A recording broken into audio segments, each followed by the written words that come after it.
ஆண்டவராகிய இயேசு கிறிஸ்துவின் நாமத்தில் காலை வாழ்த்துக்கள். இன்றைய மன்னா, நானோ கேதுரு மரங்களைப் போல் உயரமும் கர்வாலி மரங்களைப் போல் வைரமுமாயிருந்த எமோரியனை அவர்களுக்கு முன்பாக அழித்தேன். ஆமோஸ் 2:9. தர்மியான வேளையிலே நானோ என்று சொன்னால் இங்கு கர்த்தரை குறிக்கிறது. கர்த்தர் சொல்லுகிறது என்னவென்றால் என்று சொல்லப்பட்டிருக்கிறது. நிறைய காரியம் அங்கே இஸ்ரவேல் ஜனங்களை குறித்து நீதியும் நியாயம் விளங்க பண்ணுகிறார். அந்த இடத்துல பார்த்தீங்கன்னா 8ஆம் வசனத்தில் அடமானமாக வாங்கப்பட்ட உடைகள் என்ன பண்ணோம், மாலை வேளைக்குள்ளே கொடுக்கப்படணுமா, திருப்பி கொடுக்கணுமா அப்படின்னு கட்டளை இருக்குது. யாத்திராகமத்தில் பார்த்தீங்கன்னா 22, 26 இந்த கட்டளை, உபாகமத்துலேயும் இருக்குது. அந்த கட்டளை இந்த ஜனங்கள் மீறுறாங்க. அது மட்டும் இல்லை, சிலை வழிபாட்டில் அவங்க என்ன பண்ணுறாங்க இருக்கிறாங்கன்னு மதுபானத்தை தங்கள் தேவர்களின் கோவிலிலே குடிக்கிறார்கள் அப்படிலாம் சொல்லப்பட்டிருக்குது. தண்டம் கட்டணும். அவங்க தண்டம்னா அவங்க இது அபராதம் கட்டணும் அப்படின்னு சொல்லப்பட்டிருக்கு. அப்புறம் பார்த்திங்கன்னா அவங்க அவர்கள் தரித்திரருடைய தலையின் மேல் மண்ணை வாரி இறைத்து சிறுமியானவர்களை வழியை புரட்டுகிறார்கள். என் பரிசுத்த நாமத்தை குலைச்சலாக்கும்படி மகனும் தகப்பனும் ஒரு பெண்ணிடத்தில் பிரவேசிக்கிறார். எவ்வளோ பயங்கரமான காரியம் நடக்குது. அப்போ தான் ஆண்டு சொல்கிறாரு, இப்படிலாம் என்னுடைய ஜனங்கள் இவ்வளோ மோசமாக இருக்காங்க, நானும் அவங்களுக்கு பாருங்கள் நன்மை தான் செஞ்சேன். அது சொல்கிறார் பாருங்கள், நானும் கேதுரு மரங்களைப் போல் உயரமும் கர்வாலி மரங்களைப் போல வைரமாய் இருந்த எமோரியனை அவர்களுக்கு முன்பாக அழித்தேன். இவங்க போய் அங்கே குடியிருக்கணுன்றதுக்காக நான் கர்வாலி மரம், கேதுரு மரம் எல்லாம் நல்ல பலமுள்ள நீண்ட நாள் வாழக்கூடிய மரங்கள், நல்ல உறுதியான மரங்கள், போல வைரமுமாயிருந்த, வைரம் எவ்வளோ உறுதியானது, அதை அப்படிப்பட்டவர்களாக இருந்த எமோரியன் மலை தேசத்தினர், மலை வாழ் குடியினர். அவங்களையே என்ன பண்ணிட்டேன், நான் அழித்து போட்டேன். எமோரியன் ராஜாவாகிய சீகோனை அழித்தவரை துதியுங்கள்னு சங்கீதம் 136 சொல்லப்பட்டிருக்கேன். உயர இருந்த அவனுடைய கனியையும் தாழ இருந்த அவனுடைய வேர்களையும் அழித்து போட்டேன். வேரோடு நானே அவர்களை இல்லாமல் போனேன். ஆனால் நீங்கள் எமோருடைய தேசத்தை கட்டி கொள்ளும்படிக்கு உங்களை நான் எகிப்து தேசத்திலிருந்து வரப்பண்ணி உங்களை 40 வருஷமாய் வனாந்தரத்தில் வழிநடத்தி உங்களில் குமாரரை சிலரை தீர்க்கதரிசிகளாகவும் உங்களில் வாலிபர் சிலரை நசரேயராகவும் எழும்ப பண்ணினேன். அதில் ஒருத்தர் தான் சிம்சோன்.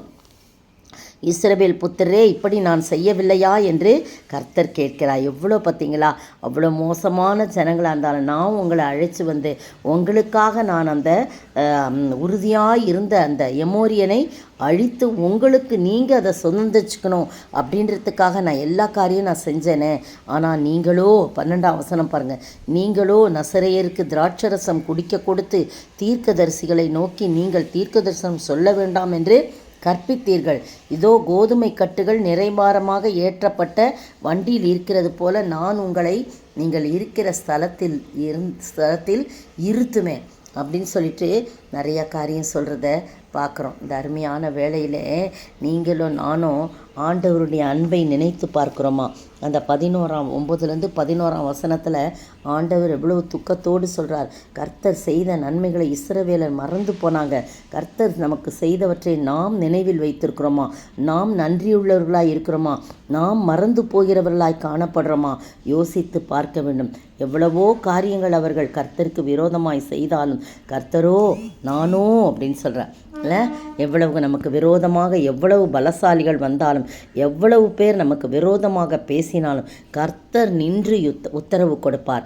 எனவே பிரியமானவர்களே, நீங்களும் நானும் ஆண்டவருடைய சமூகத்திலே கர்த்தருடைய நன்மைகளை மறவாதபடி அவர் செய்த இரக்கங்களை நாம் எப்பொழுதும் நினைவு கூர்ந்தவர்களாய் வாழ ஆண்டவர் தாமே கிருபை செய்வாராக. ஆமென்.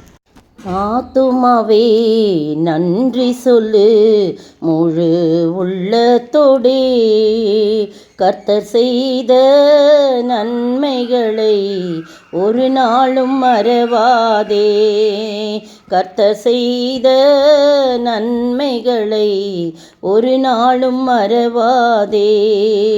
ஆத்துமாவே நன்றி சொல்லு முழு உள்ளத்தோடே, குற்றங்களை மன்னித்தாரே, நோய்களை நீக்கினாரே, படுகுழியினின்று தூக்கினாரே, ஜீவனை மீட்டாரே.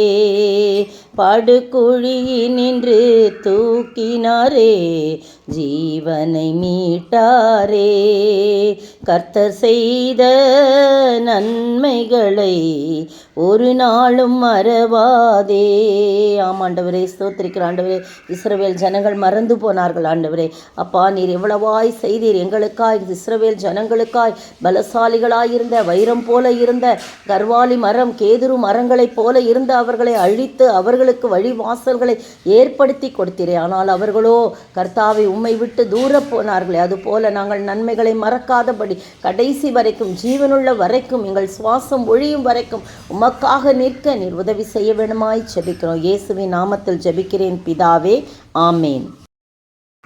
நீங்கள் குருடராய் இருந்தால் உங்களுக்கு பாவம் இராது. நீங்கள் காண்கிறோம் என்று சொல்லுகிறபடியினால் உங்கள் பாவம் நிலை நிற்கிறது என்று இயேசு சொன்னார். யோவான் 9:41. இன்றைய கேள்வி: இயேசுவுக்கு முன்னே வந்தவர்கள் எல்லாரும் எப்படிப்பட்டவர்களாய் இருந்தார்கள்? இயேசுவுக்கு முன்னே வந்தவர்கள் எல்லாரும் எப்படிப்பட்டவர்களாய் இருந்தார்கள்?